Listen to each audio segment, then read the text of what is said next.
할렐루야. 어제나 오늘이나 영원토록 동일하신 우리 주 하나님을 높여드립니다. 예수의 이름으로 나아갈 때 성령께서 우리에게 힘을 주시고 또한 하나님의 신령한 지혜와 능력으로 충만케 채워주실 것입니다. 함께 말씀과 기도로 또한 이 아침 시작하기 원합니다. 2월 16일 목요일 아침 예배 성삼위 하나님께 올려드립니다. 오늘 하나님의 말씀은 마태복음 16장 1절부터 12절까지입니다. 마태복음 16장 1절부터 12절까지입니다. 바리새인과 사두개인들이 와서 예수를 시험하여 하늘로부터 오는 표적 보이기를 청하니 예수께서 대답하여 이르시되 너희가 저녁에 하늘이 붉으면 날이 좋겠다 하고 아침에 하늘이 붉고 흐리면 오는 날이 굳겠다 하나니 너희가 날씨를 분별할 줄 알면서 시대의 표적은 분별할 수 없느냐. 악하고 음란한 세대가 표적을 구하나 요나의 표적 밖에는 보여줄 표적이 없느니라 하시고 그들을 떠나 가시니라. 제자들이 건너편을 갈새 떡 가져가기를 잊었더니 예수께서 이르시되 삼가 바리새인과 사두개인들의 누룩을 주의하라 하시니 제자들이 서로 논의하여 이르되 우리가 떡을 가져오지 아니하였도다 하거늘 예수께서 이르시되 믿음이 작은 자들아 어찌 떡이 없으므로 서로 논의하느냐. 너희가 아직도 깨닫지 못하느냐. 떡 5개로 5,000명을 먹이고 주운 것이 몇 바구니며 떡 7개로 4,000명을 먹이고 주운 것이 몇 광줄이었는지 기억하지 못하느냐. 어찌 내 말한 것이 떡의 관함이 아닌 줄을 깨닫지 못하느냐. 오직 바리새인과 사두개인들의 누룩을 주의하라 하시니 그제서야 제자들이 떡의 누룩이 아니요 바리새인과 사두개인들의 교훈을 삼가라고 말씀하신 줄을 깨닫느니라. 아멘. 하나님의 말씀입니다. 당시 바리새인과 사두개인들이 예수께 하늘로부터 오는 표적을 보여달라고 청합니다. 그때 예수님은 요나의 표적밖에는 보여줄 것이 없다라고 말씀하시죠. 예수님이 제자들에게 바리새인과 사두개인의 누룩을 주의하라고 하시니 그들의 떡을 가져오지 않는 것을 걱정합니다. 예수님의 꾸중을 듣고서야 제자들은 그 말씀의 뜻을 깨닫게 되죠. 오늘은 우리가 분명히 알아야 될 것은 바리새인과 사두개인을 향하여 또한 주님께서 어떻게 말씀하시는지 또한 요나의 표적이 무엇인지 우리는 무엇을 주의해야 되는지를 분명하게 가르쳐주고 있습니다. 본 말씀을 절별로 함께 살펴봅니다. 1절부터 4절까지는 이제 악한 세대가 구하는 표적에 대한 이야기를 말씀하십니다. 당시 율법을 잘 지키며 스스로 거룩한 자라고 여겼던 바리새인들은 사람들에게 무거운 짐만 주었습니다. 무엇을 하고 안 하고를 따라서 율법에 어긋나면 잘못된 것이다, 거룩하지 않는 것이다. 율법의 본질은 이해하지 못하고 행하느냐 행하지 않는 것만 늘 고민하고 사람들을 정죄했다는 것이죠. 그리고 사독의 후예임을 자처하며 당시 기득권을 형성하던 사두개인들은 역시 높은 자리에서 대접받기만 원했죠. 이 두 무리는 서로 원수지간이었습니다. 서로 생각도 다르고 가르침도 달랐어요. 그런데 이제 예수님을 대적하는데 한 마음으로 하나로 뭉친 겁니다. 당시 사두개인과 바리새인처럼 자신들의 이기적 필요에 따라서 입장을 바꾸기에 이들은 결코 하나님의 의로우심을 드러낼 수 없는 존재들입니다. 이들은 예수께 하늘에서 내려오는 기적, 즉 자신들이 원하는 것만 구하느라 구원의 표적인 십자가의 복음을 보지 못합니다. 그래서 예수님께서 요나의 표적밖에 내가 줄 것이 없다, 제시할 것이 없다라고 말씀하시는 겁니다. 요나의 표적이란 크게 두 가지로 우리가 의미를 생각해 볼 수 있습니다. 하나는 요나가 3일 동안 고기 뱃속에 있었던 것처럼 그리고 고기 밖으로 토해냈던 것처럼 당시 이것은 예수님의 부활을 상징하는 표적을 의미하고 또 두 번째로 요나의 표적은 예수님 그 자체가 표적이라는 것을 의미하고 있습니다.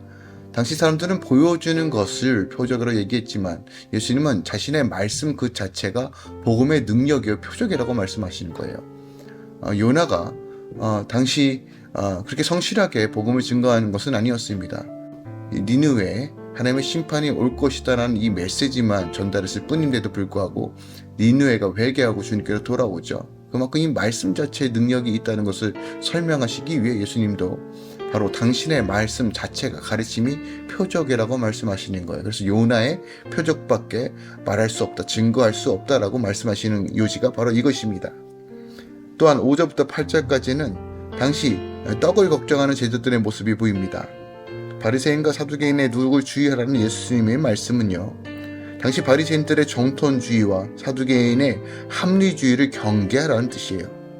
그러나 정작 제자들은 예수님과 함께 다니면서 예수님의 말씀의 진리를 깨닫지 못하고 떡을 가져오지 않음으로써 걱정하고 있다는 거예요. 우리에게 분별이 어려운 이유는요, 당장 눈앞에 보이는 떡의 문제에만 관심이 있기 때문입니다. 문제에 관심이 쏠고 문제에 눈이 막히면 절대로 모든 것들, 상황을 분별할 수 없습니다. 한 발자국 뛰어서 하나님의 관점으로 볼 때만이 우리가 상황을 분별할 수 있어요. 아무리 말씀을 많이 보고 영적인 교훈을 받아도요, 사람에게 무시당하는 것이 분하고 또한 억울한 일이 쌓이고 또한 닥쳐있는 그 상황에만 매여 있으면 절대로 하나님의 진리의 말씀을 듣고 온전히 반응할 수 없다는 것도 우리에게 가르쳐주고 계신 거예요. 9절부터 12절까지는 바리새인과 사두개인의 누룩에 대해서 말씀하십니다. 예수님의 꾸중을 듣고 제자들이 뒤늦게 깨닫죠. 하지만 제자들이 말씀을 깨닫는 것처럼 보여도 후에 예수님께서 십자가를 지시고 돌아가셨을 때 예수님을 버리고 다 도망갑니다. 이런 제자들로 인하여 예수님은 참으로 답답하셨을 수도 있고 외로우셨을 겁니다. 성도의 인생도 수많은 사람들로부터 배신과 공격 때문에 외로운 자리일 수도 있습니다. 하지만 오히려 남을 위로하고 살리는 기쁨으로 변화될 수 있음도 기억해야 합니다. 우리도 예수님의 제자들처럼 끊임없이 육적인 필요를 걱정하며 사는 것이 아니라 늘 하나님의 은혜를 갈망하며 주의 말씀을 기억하며 그 기준을 삼아 나아가야 한다는 것도 오늘 본문 말씀에서 우리에게 가르쳐주고 있는 교훈들입니다. 오늘 본문 말씀 속에서 더 깊이 묵상해야 될 말씀이 무엇이 있을까요? 1절 말씀 함께 살펴보겠습니다. 1절 이하에서 주목해야 될 것은 바로 표적에 대한 것입니다. 바리새인들과 사두개인들이 와서 예수님께 하늘에 쏘는 표적을 보여달라고 청하죠. 정말 어처구니 없는 요청이 아닐 수 없습니다. 왜냐하면요, 주님께서는 공생의 기간 동안에 수많은 표적을 행하셨거든요. 인간이 감히 할 수 없는 초자연적인 능력도 행하시고 병든 자를 고쳐주시고 그리고 직접 당신이 메시아 되심을 증거하셨습니다. 그럼에도 불구하고 이들이 다시 한번 표적을 요청하고 있는 거예요. 이처럼 표적은 믿지 못하는 자에게 믿음을 결코 주지 못한다는 진리를 선포합니다.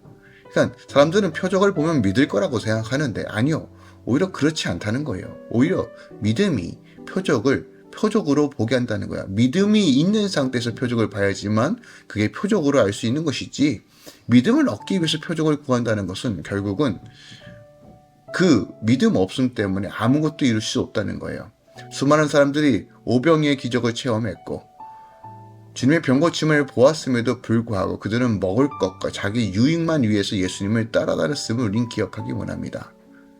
즉 믿음이 없는 자들은 아무리 분명하고 확실한 표적을 보아도 그것을 표적으로 여기지 못하고 의심하지만, 믿음이 있는 자들은 다른 사람들이 표적으로조차 여기지 않는 사실 속에서도 진리를 깨닫고 그것으로 인해 더욱 큰 확신을 갖게 된다는 거예요. 그래서 예수님께서 거지 나사로의 비유에서요, 모세와 선지자들에게 듣지 아니하면 비록 죽은 자 가운데서 살아나는 자가 있을지라도 권함을 받지 못하리라 아니하리라 라고 말하는 거예요. 또한 히브리 기자는요, 믿음은 바라는 것들의 실상에 보지 못하는 것들의 증거라고 하는 이유가 바로 여기에 있습니다.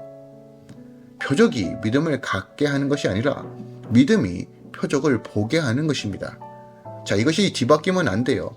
믿음으로 나아갈 때 표적을 보는 것이고 믿음으로 나아갈 때 기적을 체험하는 것이지 어떤 것을 체험하고 믿음을 갖는 것이 아니라는 거예요. 따라서 표적을 보지 못하기 때문에 믿지 못한다는 말은 성립 자체가 안 됩니다. 그것은 하나의 변명에 불과하고 자기 중심적 신앙이라는 거예요. 오히려 믿음이 없기 때문에 표적을 보지 못하는 것이라는 것을 우리가 기억하기 원합니다. 그러므로 오늘 우리가 표적을 구하는 신앙이 아니라 믿음을 소유하고 믿음을 얻기 위해 주님을 갈망하고 나아가는 삶, 또한 믿음의 대상이신 예수를 더 굳건하게 하고 더 친밀하게 하기 위해 나아가는 삶, 기도와 예배와 찬양으로 올려드리는 삶이 우리 삶의 핵심이라는 거예요. 더 나아가 우리는 오늘 이 시대를 살아가면서 이 땅에 지금 마지막 때로 흘러가고 있다는 이 시대적 표적을 분명하게 분별할 줄 알아야 됩니다. 당시 하늘에서 오는 표적을 구하는 바리새인과 사두개인들을 향하여 저녁에 하늘이 붉으면 날이 좋겠다 하고 아침에 하늘이 붉게 흐리면 오늘은 날씨가 굳겠다 하거니, 이런 것을 보면서도 분별할 줄 알면서 어떻게 시대의 표적은 분별할 수 없느냐라고 책망하세요. 이 말씀은 시대의 표적을 분별하는 것이 바로 하나님의 그 시대, 그 타임을 분별하는 것보다 쉽다는 말씀이 아닙니다. 어떻게 시대의 표적을 분별하는 것이 하늘을 보고 일기를 예측하는 것보다 쉬울 수 있겠어요? 그럴 수 없죠. 따라서 이 말씀은 시대의 표적을 분별하는 것이 바로 이렇게 하늘의 일기를 분별하는 것보다 쉽다는 말씀이 아니라 훨씬 중요하다는 말씀이에요.